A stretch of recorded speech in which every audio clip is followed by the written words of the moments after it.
Magandang hapon sa lahat. Ganito po yung panahon ngayon, April 13, 2025, 4:28 PM. So ganito, umuulan, no?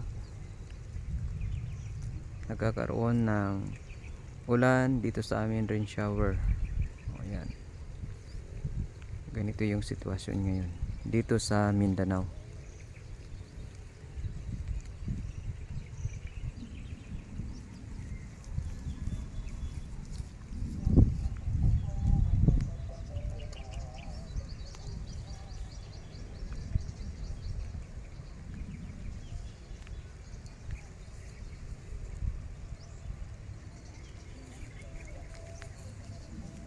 Napapansin natin yung sa ibang lugar medyo maliwanag, yung dito naman na parte medyo maitim yung kalangitan.